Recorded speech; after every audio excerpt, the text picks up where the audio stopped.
कि इस टॉपिक से संबंधित प्रश्न को बिहार लोक सेवा आयोग की मेंस परीक्षा में कैसे लिखना है। क्योंकि इस टॉपिक से जो प्रश्न आते हैं वो दो तरीके से आते हैं। एक तो इस आंदोलन में बिहार की भूमिका और दूसरा आज़ाद दस्ते की भूमिका। यही दो सवाल पूछे गए हैं बिहार से रिलेटेड। तो इस वीडियो में मैं भारत छोड़ो आंदोलन में बिहार की भूमिका पर चर्चा करूँगा और बताऊँगा कि कैसे अपने आंसर शीट में इस प्रश्न को लिखना है। तो भारत छोड़ो आंदोलन में बिहार की भूमिका की अगर हम बात करें तो इस प्रश्न का अगर उत्तर लिखना हो तो भूमिका की शुरुआत हमें कैसे करना है उस पर मैं बात करता हूं कि उस पर कैसे अपने आंसर में लिखना है। तो सबसे पहले ये बताइए कि भारत छोड़ो आंदोलन भारतीय स्वतंत्रता संग्राम का अंतिम एवं सबसे व्यापक जन आंदोलन था। ये अंतिम और सबसे व्यापक जन आंदोलन था। अंतिम एवं सबसे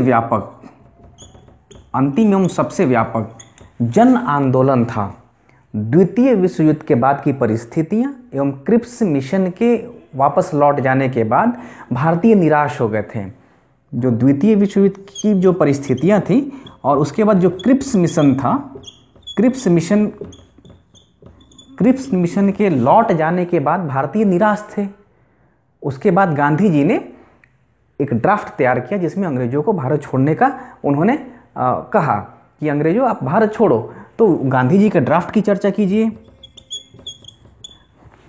ये बताइए कि जब द्वितीय विश्व युद्ध की जो परिस्थितियां थी और क्रिप्स मिशन के वापस लौट जाने के बाद भारतीय निराश थे, इसके बाद गांधी जी ने एक प्रस्ताव पेश किया जिसमें अंग्रेजों को भारत छोड़ने के लिए कहा गया, या गांधी जी ने एक ड्राफ्ट प्रस्तुत किया जिसमें अंग्रेजों को भारत छोड़ने को कहा गया। उसके बाद लिखिए कि इस गांधी जी के इस प्रस्ताव को कांग्रेस कार्य समिति की वर्धा बैठक में पास कर दी गई, या इस गांधी जी के इस ड्राफ्ट को कांग्रेस कार्य समिति की मंजूरी मिल गई। इसके बाद गांधी जी के करो या मरो मूल मंत्र के साथ यह आंदोलन पूरे देश में फैल गया, जिसमें बिहार की भूमिका महत्वपूर्ण थी। इतना ही इसकी भूमिका में हमें चर्चा करनी है। एक बात और भी ध्यान रखिए कि जो करो या मरो का जो महात्मा गांधी का वो मंत्र था वो नारा नहीं था। ऐसा नहीं कि उन्होंने स्टेज पे चढ़ गए और लोगों से आह्वान किया कि करो या मर जाओ, उस तरीके से एक उत्तेजक नारा नहीं था। गांधी जी ने स्पष्ट कहा था अपने सभा में कि एक मंत्र है, छोटा सा मंत्र है जो मैं आपको देता हूँ। इसे आप अपने हृदय में अंकित कर सकते हैं और प्रत्येक सांसों के माध्यम से अभिव्यक्त कर सकते हैं। यह मंत्र है करो या मरो। या तो हम भारत को आज़ाद कराएंगे या इस प्रयास में अपनी जान दे देंगे। हम अपनी गुलामी का स्थायित्व देखने के लिए जिंदा नहीं रहेंगे। यही करो या मरो का दर्शन है। इतना ही गांधी जी ने कहा था कि एक मंत्र है, छोटा सा मंत्र है जो मैं आपको देता हूँ। इसे आप अपने हृदय में अंकित कर सकते हैं और प्रत्येक सांसों के माध्यम से अभिव्यक्त कर सकते हैं। उसके बाद कहा उन्होंने कि या तो हम भारत को आज़ाद कराएंगे या इस प्रयास में अपनी जान दे देंगे। हम अपनी गुलामी का अस्थायित्व देखने के लिए जिंदा नहीं रहेंगे। तो यही उनका मूल मंत्र था, करो या मरो। तो इसी के साथ भारत छोड़ो आंदोलन प्रारंभ हो गया, जिसमें बिहार की भूमिका महत्वपूर्ण रही। बस इतना लिखना है, जिसमें करो या मरो के बारे में वो चर्चा नहीं करनी है। तो बस इतना लिख दीजिएगा। करो या मरो का दर्शन न समझाइएगा, बस ये लिखिएगा कि गांधी जी के करो या मरो मंत्र के साथ यह आंदोलन पूरे देश में फैल गया, जिसमें बिहार की भूमिका महत्वपूर्ण रही। अब इस घटना का डिटेल बताना है कि कैसे भारत छोड़ो आंदोलन प्रारंभ हुआ। तो लिखिए कि जैसे ही यह आंदोलन प्रारंभ हुआ, 9 अगस्त को गांधी जी सहित सारे राष्ट्रीय नेता गिरफ्तार कर लिए गए और कांग्रेस को अवैध घोषित कर दिया गया। उस समय जो संस्था थी कांग्रेस, उसको अवैध घोषित कर दिया गया। इसी क्रम में राजेंद्र प्रसाद, अनुग्रह नारायण सिंह, श्री कृष्ण सिंह, उसके बाद मथुरा बाबू आदि बिहार के राष्ट्रीय नेताओं को भी गिरफ्तार कर लिया गया। राजेंद्र प्रसाद का जिक्र कर दीजिए। राजेंद्र प्रसाद, उसके बाद अनुग्रह नारायण सिंह,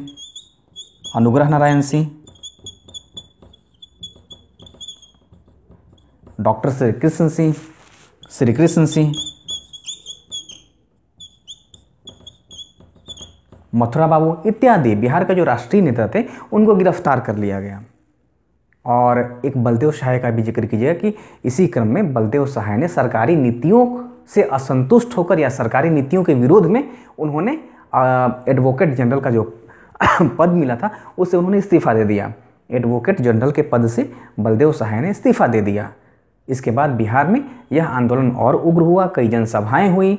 उसके बाद सरकारी इमारतों पर झंडा फहराने का प्रयास किया गया और शिक्षण संस्थानों में हड़ताल रही। इतना चर्चा सेकंड पैरा में कीजिए। उसके बाद लिखिए वो दो घटना का जिक्र बहुत ज़रूरी है इस प्रश्न के उत्तर में।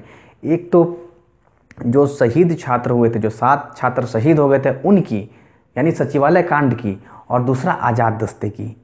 यही दोनों घटना का जिक्र इस आंसर को पूर्ण करेगा।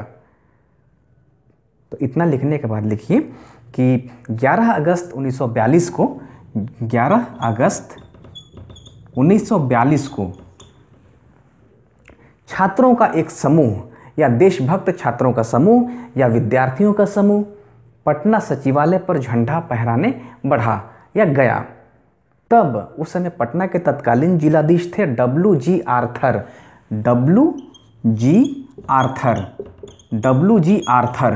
W.G. आर्थर के निर्देश पर इन पर गोलियां चलाई गई, जिसमें 7 छात्र शहीद हो गए। 7 छात्र शहीद हो गए। आप मरने की जिक्र मत कीजिएगा कि 7 छात्र मारे गए, ये शब्द गलत हो जाएगा। मारे गए की चर्चा मत कीजिएगा। 7 छात्र शहीद हो गए और अनेकों घायल हो गए। उसके बाद जगत नारायण लाल की अध्यक्षता में एक सभा की गई। उसके बाद ये लिखिए कि उसमें सरकारी इमारतों में आग लगाने का प्रस्ताव पेश किया गया और जो सरकारी काम थे उनमें भी बाधा पहुंचाने का और संचार सुविधाओं को ठप करने का निर्णय लिया गया। लेकिन 7 शहीद छात्रों का अगर नाम याद हो तो वो भी लिख सकते हैं। अगर याद हो तो उमाकांत सिन्हा थे, उसके बाद रामानंद सिंह, उसके बाद सतीश प्रसाद झा थे, देवीपद चौधरी थे, राजेंद्र सिंह थे, राम गोविंद सिंह थे और जगपति कुमार थे। इतना नाम अगर याद आ जाए तो ठीक है। 1 या 2 उमाकांत सिन्हा का भी अगर नाम याद है तो ठीक है। तो इन लोगों का नाम अगर जिक्र कर दीजिएगा तो आंसर में थोड़ा सा लगेगा और क्रमशः जिक्र कीजिएगा कि उमाकांत सिन्हा, उसके बाद सतीश प्रसाद झा थे, जगपति कुमार थे। इन लोगों का नाम आप जिक्र कर दीजिए 7 का, तो आपका आंसर ठीक रहेगा। तो उसके बाद लिखिए कि जब 7 छात्र शहीद हो गए और अनेकों घायल हो गए तो उसके अगले दिन यानी 12 अगस्त को जगत नारायण लाल की अध्यक्षता में एक सभा की गई, जिसमें सरकारी कार्यों में बाधा पहुंचाने और संचार सुविधाओं को ठप करने का निर्णय लिया गया। ये इतना लिखिए। उसके बाद जो आंदोलन का जो मेन तत्व था शुरू हो गया। अब क्या हुआ कि जो रेल लाइन थी तो रेल लाइन को उखाड़ दिया गया, उसमें तो आग लगाया नहीं जा सकता है, तो रेलवे पटरियों को उखाड़ा गया। उसके बाद जो डाकघर थे उसको जलाया गया, पुलिस थाने को जलाया गया, सरकारी इमारतों में आग लगा दी गई, टेलीफोन की लाइनें काट दी गई। तो इन सब जो घटनाएं थी उसका जिक्र कीजिए। उसके बाद कुछ बिहार में जो बिहार के जो लोकल जो नेता थे और जिन्होंने इस कांड में, इस आंदोलन में भाग लिया था, उनका भी नाम लिखिए कि सिवान में फूलेना प्रसाद श्रीवास्तव झंडा लहराने, थाने पे झंडा लहराने गए थे, उस क्रम में उनको गोली लग गई थी। सारण में जगपति जी का जिक्र कर दीजिए, कुर्था में ध्रुव कुमार का जिक्र कर दीजिए। उसके बाद जो दरभंगा था वहाँ पे भी एक थे कुलानंद वैदिक, और उसके बाद एक आध और याद आ जाए कि सिंहवाड़ा में कर्पूरी ठाकुर। तो इन लोगों का नाम आप जिक्र कीजिए कि ये लोग जो थे उनके नेतृत्व में ये घटना, जैसे दरभंगा में कुलानंद वैदिक थे और सिंहवाड़ा में कर्पूरी ठाकुर, तो इन लोगों के नेतृत्व में संचार सुविधाओं को ठप किया जाने लगा। तो इन घटनाओं का जिक्र कीजिए कि कैसे बिहार में ये आंदोलन बढ़ा। तो जब हम आंदोलन की शुरुआत बता देंगे, 7 छात्र शहीद थे वो बता देंगे, यानी 11 अगस्त की जो घटना थी उसके बारे में बता देंगे। उसके बाद जब 7 छात्र शहीद हो गए उसके बाद क्या निर्णय लिया जगत नारायण लाल की अध्यक्षता में जो सभा हुई थी उसमें जो उस डिसीजन में क्या क्या कहा गया था करने को, उसके बारे में जिक्र कीजिए। उसके बाद सारण का कर दीजिए, सिवान का केस, सिवान में फुलेना प्रसाद श्रीवास्तव थे, सारण में जगलाल चौधरी थे। सारण में जगलाल चौधरी, सारण में जगलाल चौधरी, जगलाल चौधरी। कुर्था थाने पर ध्रुव कुमार ने झंडा फहराया था। दरभंगा में कुलानंद वैदिक और सिघवारा में कर्पूरी ठाकुर ने संचार सुविधाओं को ठप करने का प्रयास किया। तो ये इतना लिखिए। उसके बाद अब हम आज़ाद दस्ते पर चर्चा करेंगे और ये लिखेंगे कि आज़ाद दस्ता किस तरीके से सक्रिय था, ये क्या था, ये एक लाइन में बता देंगे कि ये इसका जो गठन था वो जयप्रकाश नारायण ने नेपाल के जंगलों में, ये राजविलास जंगल था, नेपाल में किया, जिसका उद्देश्य था कि वो छापामार युद्ध के तहत अंग्रेजों को हानि पहुंचाया जाए। तो अगले पैरा में हम आज़ाद दस्ते की चर्चा करेंगे कि किस तरीके से आज़ाद दस्ता ने बिहार में भारत छोड़ो आंदोलन में अपनी सक्रिय भूमिका निभाई है। तो अब भारत छोड़ो आंदोलन में आज़ाद दस्ते की भूमिका की चर्चा कर देनी है। तो आज़ाद दस्ते में हम क्या बताएंगे? आज़ाद दस्ता इस पॉइंट पे एक पैरा में अपने आंसर को सिमटा देंगे। तो आज़ाद दस्ता के बारे में ये बताना है कि भारत छोड़ो आंदोलन के समय जयप्रकाश नारायण के नेतृत्व में गठित आज़ाद दस्ते की उल्लेखनीय भूमिका थी या महत्वपूर्ण भूमिका थी। तो उसके बारे में बता देना है कि आज़ाद दस्ते के जयप्रकाश नारायण के नेतृत्व में आज़ाद दस्ते की उल्लेखनीय भूमिका रही है। जयप्रकाश नारायण तब छोटा नागपुर जेल से भागकर नेपाल चले गए थे, जहां उन्होंने राम मनोहर लोहिया, योगेंद्र शुक्ल इत्यादि नेताओं के साथ आज़ाद दस्ते का गठन किया। और इस संगठन का उद्देश्य था कि हम छापामार युद्ध करेंगे। इस संगठन का उद्देश्य था कि छापामार युद्ध करना और अनेक विध्वंसक गतिविधियों के माध्यम से हम ब्रिटिश सरकार के समक्ष संकट उत्पन्न करेंगे, उसके कार्यों में बाधा पहुंचाएंगे और भारत छोड़ो आंदोलन को सफल बनाएंगे। तो यही मेन उद्देश्य था आज़ाद दस्ता का, जिसका एक पैरा में जिक्र कर देना है कि इसका गठन जयप्रकाश नारायण के नेतृत्व में किया गया। और ये भी बताइए कि जयप्रकाश नारायण छोटा नागपुर जेल से फरार होकर नेपाल चले गए थे, जहाँ पे उन्होंने राम मनोहर लोहिया, रामानंद मिश्र, योगेंद्र शुक्ल इत्यादि नेताओं के साथ आज़ाद दस्ते का गठन किया। इसका उद्देश्य जरूर बताना है कि आज़ाद दस्ता जो बनाया गया था उसका उद्देश्य क्या था। तो उद्देश्य में बताइए कि इसका उद्देश्य था जो क्रांतिकारी थे उनको छापामार युद्ध की ट्रेनिंग देना। छापामार युद्ध का मतलब हो गया कि हम छिप जाएंगे और जैसे ही शत्रु पे हमें लगे कि अवसर मिल गया है उस पर अटैक कर देंगे। तो जो क्रांतिकारी थे उनको छापामार युद्ध की ट्रेनिंग देना और अनेक विध्वंसक गतिविधियों के माध्यम से ब्रिटिश सरकार के समक्ष संकट पैदा करना। तो ये लिख देना है और इस कार्य में काफ़ी वो सफल रहे, ये इतना बता देना है। उसके बाद हम पैरा बदल लेंगे, या ये भी लिख दीजिएगा कि इस दस्ते के नेतृत्व में अनेक ब्रिटिश सरकार के समक्ष अनेक बाधाएं उत्पन्न की गई, लेकिन जयप्रकाश नारायण की गिरफ्तारी के बाद आज़ाद दस्ता शिथिल पड़ गया था। तो ये एक लाइन में ये भी लिख दीजिएगा कि जयप्रकाश नारायण की गिरफ्तारी के बाद यह दस्ता या यह संगठन शिथिल पड़ गया। अब क्या करना है कि जब यही सारा भारत छोड़ो आंदोलन में बिहार की घटना है, यही इतनी घटना आपको अपने आंसर में समय सीमा के भीतर लिखनी होगी। जो अगर आपको कुछ पॉइंट याद हो, जैसे सातों छात्र का नाम याद हो, कुछ राष्ट्रीय जो नेता थे जो बिहार में सक्रिय थे उनके नाम याद हो, तो आंसर बहुत इफेक्टिव हो जाएगा। तो पहले पैरा में जो था कि आप सातों छात्रों का वो सचिवालय कांड का जिक्र कीजिए, आज़ाद दस्ता का जिक्र कीजिए। आज़ाद दस्ता का जिक्र करने के बाद कुछ रचनात्मक कार्य भी उस समय हुए थे, जैसे बिहार कांग्रेस कमेटी के नेतृत्व में एक रक्षा दल गठित किया गया था, ग्राम सेवक दल गठित किया गया था। इन दलों का जो काम था कि जो उस समय आम जनता थी उसको सहयोग करने के लिए या उनकी आवश्यकताओं की पूर्ति करने के लिए ये हमेशा तैयार होते थे। तो ये डालिए रचनात्मक पक्ष में, मतलब पैरा ही बदल के रचनात्मक पक्ष का जिक्र कर देना है कि भारत छोड़ो आंदोलन के समय बिहार कांग्रेस कमेटी के तत्वाधान में ग्राम सेवक दल या ग्राम सेवा दल, रक्षा दल इत्यादि संघ या दलों का गठन किया गया था। इनका प्रमुख कार्य था आम जनता को अनेक प्रकार से सहयोग करना, उनकी आवश्यकताओं की पूर्ति करना। तो रचनात्मक पक्ष में ये डाल दीजिए। उसके बाद महिलाओं का योगदान डालिए कि भारत छोड़ो आंदोलन के समय महिलाओं का भी योगदान महत्वपूर्ण था। खासकर चरखा समिति, एक चरखा समिति थी,